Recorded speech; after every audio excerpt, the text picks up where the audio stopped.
इस वीडियो में हम फुलवारी कक्षा 4 की कार्यपुस्तिका के पाठ 20 चाचा का पत्र इस पाठ के जो वर्कशीट है उसका हल देखेंगे। सबसे पहला प्रश्न है इसमें हमारा, दिए गए चित्रों में व्यक्ति की पहचान कर उनका नाम लिखे। तो यहाँ पर आपको दो चित्र दिए हुए हैं, आपको ये देखना है कि ये किसके चित्र हैं।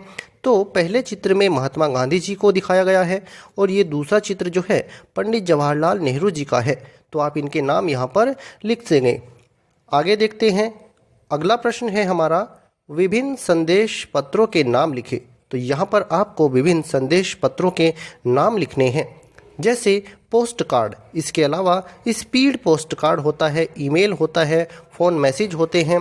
तो ये संदेश पत्र हैं। आगे देखते हैं, तीसरा प्रश्न है हमारा, दिए गए शब्दों का उनके अर्थ से मिलान करें। तो यहाँ पर आपको इन शब्दों का इनके अर्थ के साथ मिलान करना है। जैसे प्रतीक का अर्थ होता है चिन्ह, ऐसे ही उन्नति का होता है तरक्की या प्रगति, ऐसे ही शिखर का होता है चोटी, और प्राकृतिक इसको मिलाएंगे प्रकृति द्वारा रचित, उसको हम प्राकृतिक कहते हैं। आगे देखते हैं, अगला प्रश्न है हमारा, नीचे बनी तालिका को भरिए। यहाँ पर आपको तालिका को भरना है। अपने आसपास पाए जाने वाले फूलों के नाम लिखें। तो यहाँ पर आप अपने आसपास पाए जाने वाले फूलों के नाम लिखेंगे, जैसे गेंदा, गुलाब, गुड़हल, जो भी आपके आसपास पाए जाते हैं और भी आप यहाँ पर लिख देंगे। अपने आसपास पाए जाने वाले पशुओं के नाम लिखें। तो यहाँ पर आपको अपने आसपास पाए जाने वाले पशुओं के नाम लिखने हैं, जैसे गाय, भैंस, बकरी, बिल्ली, कुत्ता, घोड़ा, गधा आदि। आगे आप आदि लिख देंगे। पालतू पशुओं के नाम लिखें जो आप पालते हैं, जैसे गाय, भैंस, बकरी, घोड़ा आदि। इन जानवरों को, इन पशुओं को हम पालते हैं, तो ये आप यहाँ पर लिख देंगे। इसी तरह से उन पक्षियों के नाम लिखें जिन्हें आप पहचानते हैं। तो आप कौन कौन से पक्षियों को पहचानते हैं उनके नाम यहाँ पर आपको लिख देने हैं, जैसे कबूतर है, तोता है, गौरैया है, मोर है। जो भी पक्षियों को आप पहचान लेते हैं उनके नाम यहाँ पर आप लिख देंगे, जैसे उल्लू है, कोयल है, बाज है, चील है। इनको आप पहचान लेते हैं, इनके नाम आप यहाँ पर लिख देंगे। आगे देखते हैं, अगला प्रश्न है हमारा प्रश्न 5, विभिन्न पत्रों के नमूने इकट्ठा करके बॉक्स में चिपकाएं एवं उनके नाम लिखें। तो यहाँ पर आपको अपने घर में, अगर आपके घर में कोई चिट्ठी आती है, कोई पत्र आते हैं, तो उनके नमूने आप छोटे छोटे नमूने लेकर के यहाँ पर आप उन्हें चिपका देंगे। ये काम आप खुद से कर सकते हैं। आगे देखते हैं हम अपने अगले प्रश्न को। प्रश्न 6 है हमारा, सही जोड़े बनाइए। तो यहाँ पर आपको सही जोड़े बनाने हैं। मोहनदास करमचंद गांधी, इन्हें बापूजी कहते हैं। पंडित जवाहरलाल नेहरू, चाचा जी, ये चाचा के नाम से जाने जाते हैं। वल्लभ भाई पटेल, सरदार वल्लभ भाई पटेल इनका पूरा नाम होता है। भगत सिंह, इन्हें शहीद भगत सिंह का सम्मान दिया जाता है। सुभाष चंद्र बोस नेताजी कहलाते हैं। तो ये आप यहाँ पर इस तरह से इनका मिलान कर देंगे। आगे देखते हैं, प्रश्न 7 है हमारा, अपना और अपने मित्र का पता लिखिए। यहाँ पर आपको अपना पता लिखना है, यहाँ पर आपको अपने मित्र का पता लिखना है। उदाहरण के लिए ये हमने लिखा है, मान लीजिए आपका मित्र भी आपके गांव में ही रहता है और आप भी वहीं पर हैं, तो आपका और आपके मित्र का पता दोनों का सेम होगा।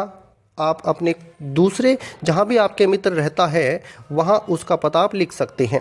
जैसे मान लीजिए अपना पता आपने लिखा ग्राम वाजिदपुर, पोस्ट शेरपुर, ब्लॉक पुमाया, जिला शाहजहाँपुर, ये पिन कोड है। इस तरह से आप छोटा संक्षिप्त पता लिख सकते हैं। इसी तरह से आप अपने मित्र का भी पता लिख सकते हैं। तो ये आप यहाँ से देख सकते हैं। जो भी आपका सही पता है वो आप अपनी कार्यपुस्तिका में लिख लीजिए।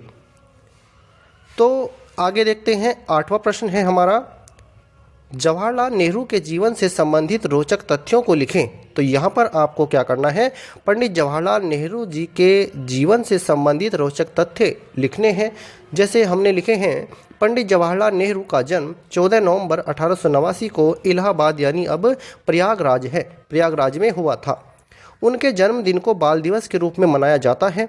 उन्होंने अपनी प्रारंभिक शिक्षा अपने निजी शिक्षकों से प्राप्त की। उन्होंने अपनी प्रारंभिक शिक्षा अपने निजी शिक्षकों से प्राप्त की। वे बच्चों से बहुत प्यार करते थे। वह स्वतंत्र भारत के प्रथम प्रधानमंत्री थे। स्वतंत्र भारत के प्रथम प्रधानमंत्री बने। आगे, उन्होंने एक बार जापान के बच्चों के लिए उपहार स्वरूप एक हाथी भेजा था। उन्होंने भारतीय स्वतंत्रता संग्राम में बढ़ चढ़कर हिस्सा लिया था और उन्हें जेल भी जाना पड़ा था। तो ये उनके जीवन से संबंधित कुछ रोचक तथ्य हैं। आगे देखते हैं हम अपने अगले प्रश्न को। अगला प्रश्न है हमारा प्रश्न 9। घर में आवश्यक कार्य पड़ जाने से विद्यालय में उपस्थित न हो पाने के संबंध में एक दिन के अवकाश हेतु प्रार्थना पत्र शिक्षक से पूछकर लिखें। तो यहाँ पर आपको एक प्रार्थना पत्र लिखना है अपने टीचर से पूछ करके। उदाहरण के लिए जैसे हमने लिखा है, सेवा में प्रधानाध्यापक, प्राथमिक विद्यालय वाजिदपुर, ब्लॉक पुवाया, शाहजहाँपुर। विषय, घर में आवश्यक कार्य पड़ जाने के कारण एक दिन के अवकाश हेतु प्रार्थना पत्र।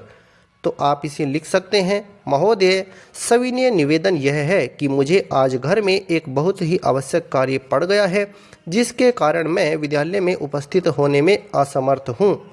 यहाँ पर असमर्थ आएगा, ये थोड़ा सा मैं छूट गया है इसमें, असमर्थ आप पूरा करके उसे लिख लेना, असमर्थ हूँ।